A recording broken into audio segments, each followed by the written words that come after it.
বউকে এত ভালোবাসা দিছি, ভাইকে গেছে আরেকজনের সাথে। সৌভাগ্যবান চান্দার দেশ। ভাই টাকাটা দিলেন না? আবার টাকাও চাও? চাপাবাজি বন্ধ না করলে চাপার দাঁত ভেঙে হাতে তুলে দেবো। ধান্দাবাজ।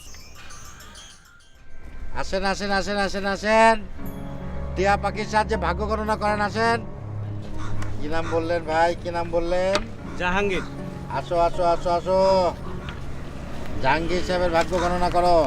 হ্যাঁ করো করো, ভাগ্য গণনা করো জাহাঙ্গীর সাহেবের। এই দেখি তো, আসো যাও দেখি জাহাঙ্গীর সাহেবের কি লেখা আছে।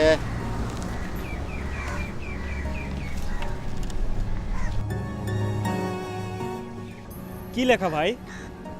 সৌভাগ্যবান, অতি সৌভাগ্যবান। ইচ্ছা করলে চাঁদের দেশে যেতে পারবেন, ইচ্ছাই শক্তি। শুধু এইটুকু? ইচ্ছা করলে রাজা হবেন, কেউ আপনার ঠেকাইতে পারবে না। তাই নাকি? রাজকন্যা চান, হবে। রাজপ্রাসাদ চান, হবে। আপনি সৌভাগ্যবান, যেতেই কথা। আপনার ইচ্ছাই হলো আপনার ঐশ্বর্য। চাপাবাজি করার জায়গা পান না, না? চাপাবাজি না ভাই, এইখানে লেখা আছে টিয়া পাখি উঠে। আবার চাপাবাজি? আজ 5-7 বছর একটা চাকরির জন্য স্যান্ডেল তো স্যান্ডেল, পায়ের সামনে করা ফেলাইয়া দিছি। মনে করছিলাম বাপের জায়গা জমি বেচে ভালো ব্যবসায়ী হব, লাল বাতি জ্বলাইয়া দিছি। ইচ্ছা শক্তি না?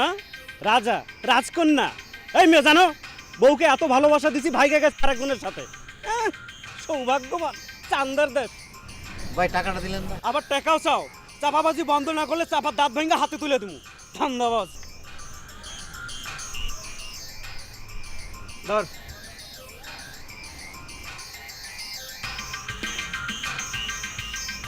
ওই বেটা, ওই বেটা কানা, ওই ভাগ এখান থেকে, ভাগ। আমি আপনার কি ক্ষতি করেছি ভাই? দাদা কোথায় থেকে গেছো না? এই ভাষা কে শিখেছে? বললাম তো আমি আপনার কি ক্ষতি করেছি ভাই? আরে বাবা, এদিকে একেবারে পোষা তুদা বাকি, ক্যাসেট প্লেয়ার। কি ক্ষতি করেছি ভাই? জীবনের সব অভিজ্ঞতা বিফলে গেল। কিসের অভিজ্ঞতা? আরে বেটা, শীত কাটা থেকে শুরু করে পকেট মারা পর্যন্ত জীবনের কত অভিজ্ঞতা সব বিফলে গেল। আর তুই বেটা আইছস হুতুম পেঁচার মতো চেয়ারা লয়া। কি করব ভাই, আমার তো কোনো গুণ নাই। ছোটবেলা চোখে অন্ধকার নেমে এসেছে। মা কিছুদিন দেখতো, কিন্তু বাবা মারা যাওয়ার পর মা চলে গেল সুখের সন্ধানে। মায়ের নতুন নাগর আমাকে মেনে নেবে কেন? কে আমি? বাবা, ভালোই তো চাপাবাজি। হ্যাঁ, তারপরে কি হলো? হ্যাঁ, তারপর তারপর এই তো ঠক্কর খেতে খেতে নিজেকে দেখি এখন ভিক্ষুক হিসাবে। এই ওই চাপাবাজি বন্ধ কর, বন্ধ কর। এই দারিদ্রতাকে আমি ঘৃণা করি, ভিক্ষাবৃত্তিকেও। কালকের থেকে তোর জন্য ওইখানে না দেখি, দেখলে কিন্তু খবর আছে।